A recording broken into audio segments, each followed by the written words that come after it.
तो ओके। इधर बाबा ने हम लोगों को काउंसलर है, रोज मुरली के थ्रू हम लोग को काउंसलिंग करते रहते हैं।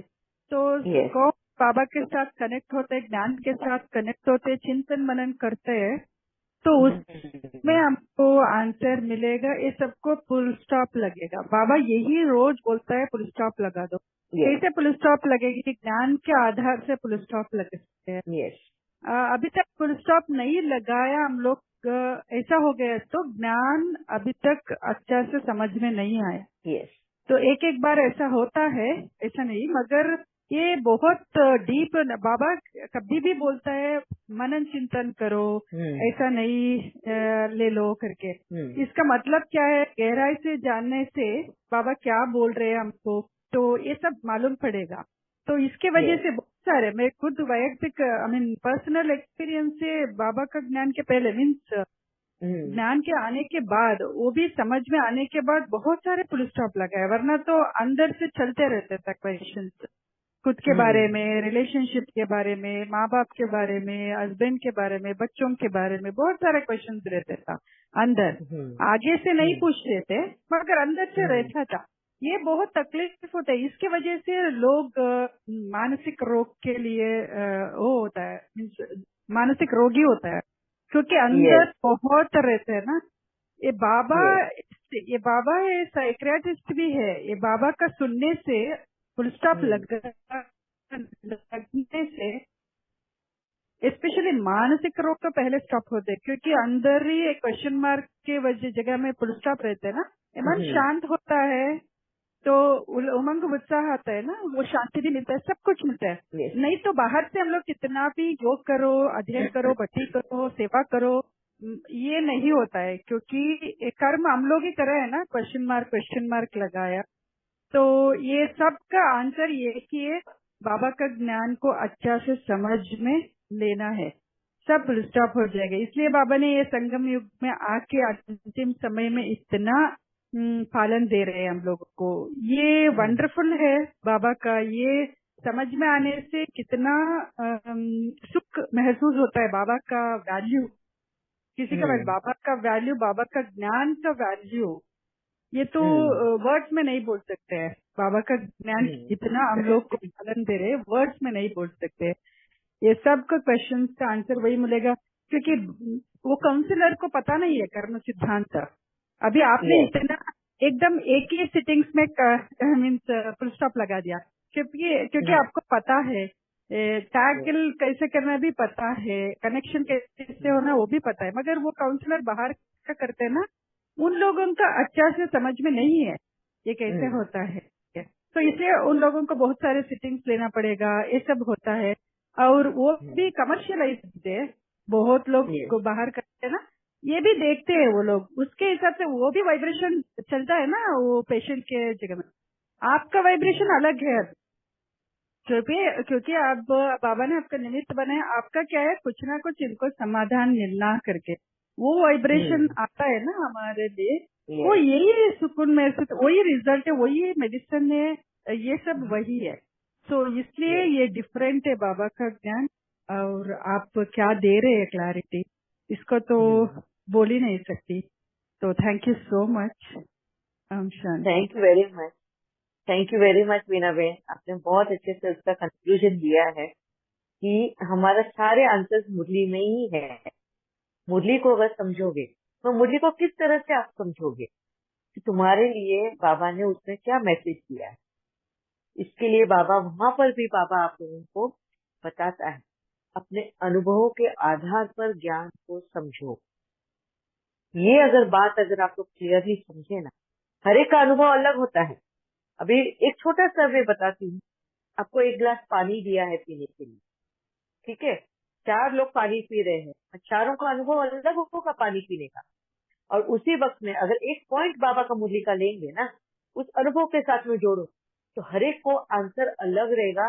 एंड हर एक का आंसर आपके अनुभव के साथ में जुड़ेगा, एंड उसका मीनिंग भी उनके जर्नी के हिसाब से रहेगा। समझा? तो बाबा का ज्ञान जो है, मुरली वही है सभी के लिए, बस सभी के लिए उसमें आंसर अलग अलग होते हैं। क्यों आंसर अलग होते हैं? क्योंकि उनके अनुभव के आधार पर होते हैं। ठीक है, तो मैं हमेशा ये बोलती हूँ आप लोगों को कि मैं जिस तरीके से अपने अनुभव शेयर करती हूँ ना, तो तुमको क्यों करना है कि तुम भी वो मनन चिंतन करो कि तुम्हारे जीवन में ऐसा क्या हुआ जिस वजह से बाबा तुम्हें ये बात बता रहा है। हर एक के जीवन में हमने सेम मिस्टेक्स की होंगी, मगर हर एक का पुण्य का खाता है, पाप का खाता बैलेंस नहीं होता है सेम। हाँ, मेरा पुण्य का खाता कम होगा तो मेरे को सजा ज्यादा मिली होगी उसी गलती का, और तुम्हारा पुण्य का खाता बड़ा होगा इसके लिए हाँ, सजा तुम्हारी उतनी मिली मगर असर तुम्हें उतना नहीं हुआ। हाँ, दूसरा, पाप तुमने भी किया वही मैंने भी पाप किया, मगर मैंने सेल्फिश मोटिव से वो पाप किया, तुमने सेल्फलेस मोटिव से पाप किया। तुमने सर्वाइवल के लिए वो किया होगा और मैंने मजे के लिए किया होगा। ठीक है, तो दोनों का फर्क भी अलग अलग रिजल्ट आएगा। तो ऐसे वक्त में जब वो मुरली का पॉइंट चलेगा तो मेरे लिए उसकी अलग टीचिंग होगी और तुम्हारे लिए अलग टीचिंग होगी। समझा? तो किसी का भी मेल नहीं खा सकता, इसके लिए बाबा हर एक आत्मा को बोलता है अनुभव के आधार पर ही ज्ञान को क्लियर समझो। ठीक है, थैंक यू एकदम दीदी। एक और शिकला बहन पूछ रहे थे ना कि साइलेंस क्या क्या मीनिंग है, तो साइलेंस यही है, हाँ, फुल स्टॉप लगाते जाना, क्लोजर लगाते जाना, ये भी साइलेंस है ना। फुल स्टॉप लगाने के लिए भी वो तुम्हें किस तरह से लगाओगे फुल स्टॉप। जब तक ज्ञान की क्लैरिटी नहीं होगी तुम फुल स्टॉप नहीं लगाओगे, वो हमेशा क्वेश्चन मार्क में रहेगा। जी, अभी ज्ञान की तो क्लैरिटी ज्ञान की कैसे मिलेगी? क्लैरिटी से फुल स्टॉप हमने लगा दिया, जैसे आपने इतने सेशंस लिए तो हमने बहुत सारे फायर्स को क्लोजर्स लगा दिए, शांति आ गई ना, साइलेंस आ गया ना। अभी देखो मैं ऑफिस से वही बात बोलूंगी, अभी मैं अपने अनुभव के आधार पर बोलूंगी। मुझे ये बात तो समझ में आ गया, बाबा ने बोला कि तेरे कर्म है, तुझे वो तो भोग नहीं है। अभी जैसे मैं अभी एक का एग्जांपल देती हूँ, जैसे अभी अभी रिसेंटली मैंने आप लोगों से शेयर किया कि मेरे हस्बैंड जब नीचे बैठते थे तकिया नीचे छोड़ देते थे, चीजें इधर उधर छोड़ते थे, तो मैं उनसे उनको रिक्वेस्ट करती थी। अरे बस चिल्ला के मैंने बोला कि तुम जगह पे नहीं रखते तो तुम नहीं समझते हो, मुझे दिखाई नहीं देता है बराबर कि मेरे से वो इधर टूट जाता है या मुझे लग जाता है, मिस हैपनिंग्स हो जाते हैं। तो यहाँ पे मुझे बाबा ने बोला कि कर्म तूने किए है ना, तो सजा तुझे मिल रही, उस सजा का भागीदार तुम अपने हस्बैंड को क्यों बना रहे? ठीक है, यहाँ पे फुल स्टॉप तुरंत लगना चाहिए। आप लोगों की क्या एक्सपेक्टेशन, ये मैं बता रही हूँ। यहाँ पे फुल स्टॉप तुरंत नहीं लगेगा। अब मुझे क्या करना होगा, बाबा ने जो डायरेक्शन दिया है ना, मेरे जीवन में मुझे उस पॉइंट को उतारना होगा। डेली के इसमें मुझे वो रिमाइंडर देना होगा कि मुझे यहाँ पे अपने संकल्प नहीं चलाने हैं। मुझे पेशेंस लाना है, मुझे टॉलरेंस शक्ति लानी है कि मुझे नहीं टोकना है उनको, टोका टाकी नहीं करनी। भाई घर उनका भी है, उनको जैसा चाहिए वो जी सकते हैं, मैं सिर्फ अपनी दोस्त क्यों जमाऊं। तो मुझे अपने आप को चेंज करना है, तो फुल स्टॉप लगाने के लिए वो वक्त लगेगा। मुझे हर एक मौका मुझे मिलते ही जाएगा और तब जाके वो फुल स्टॉप लगेगा, मगर वो रिमाइंडर्स रहेंगे ना, एकदम से फुल स्टॉप नहीं लगता उस चीज को। हाँ, तो ये हम बोलते हैं ना हमने फुल स्टॉप लगा दिया, वो वापस से एक इल्यूजन हो जाएगा। हमने फुल स्टॉप लगाया मगर ऊपर तो चल गए, उधर ध्यान नहीं जाता है ना। हमें फुल स्टॉप अगर लगना है तो हर जगह पे लगना है, हमारे कर्म पे लगना है, मतलब एक्शन पे लगना है, हमारे वाचा पे लगना है और हमारे थॉट्स में भी लगना है। और उसको ड्यूरेशन ऑफ टाइम लगता है, क्योंकि वो मौके हमें बार बार, हमने बहुत सारे ओपनिंग छोड़े हैं उसके लिए, बहुत बार मैंने डांटा होगा, बहुत बार मैंने रिक्वेस्ट की होगी, तो ये ओपनिंग छोड़े हैं।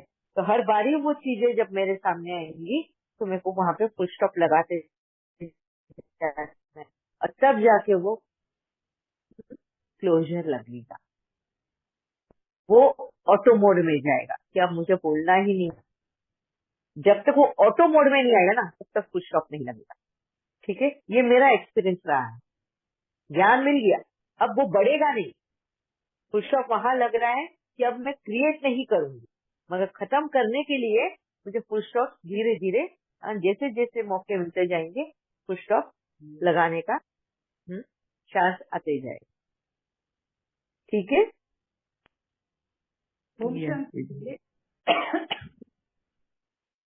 some point we will put automatic mode where we will put full stop.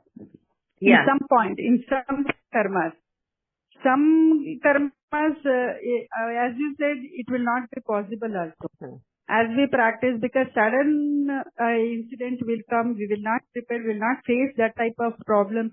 So by practice or by facing the same situations, maybe we will use to put the full stop. But some, it will become auto mode because of the Chintan, Manan and acceptance. Only by not reading or anything, again and again and again and again, if you are practicing, if you are analyzing what it is and all in silence mode, then we can put the full stop in automatic mode. Some will not be possible. As you said, it is correct. हर जगह अभी कहाँ पे immediate full stop लगता है? हमारा create करने के लिए फुल स्टॉप लग जाता है। ठीक है, जो क्रिएट हुआ है वो तो तुम्हारे सामने आएगा, उसको 1 by 1 फुल स्टॉप लगेगा। अभी जैसे बाबा ने मुझे बोला ये तेरे कर्म है, तेरी सजा तू खा रही है, तेरे सजा के साथ में उनको तू सजा मत दे। तो यहाँ पे मेरे को अभी फुल स्टॉप लग गया कि मेरे को अभी उनको टोकना नहीं। मैं जब भी ऐसी चीजें आएगी तो उसको मेरे को फुल स्टॉप लगाते जाना। क्रिएशन के लिए मेरा फुल स्टॉप लग गया, और जो हो चुका है वो बार बार मेरे जब सामने आएगा तब तक वो सामने आएगा, एंड मेरे को जब तक वो ऑटो मोड में जाना शुरू हो जाएगा, मैं इग्नोर करना शुरू कर दूंगी उन चीजों को। ऑटो मोड में जाना मतलब इग्नोर कर दो कि भाई मेरे पे अभी उसका असर नहीं हो रहा एंड मैं मेरा कर रही हूँ। दैट इज कॉल्ड कि तुमने अपने उन हिसाब को खत्म कर दिया, तभी वो ऑटो मोड में जाना शुरू हो जाता है। ठीक है,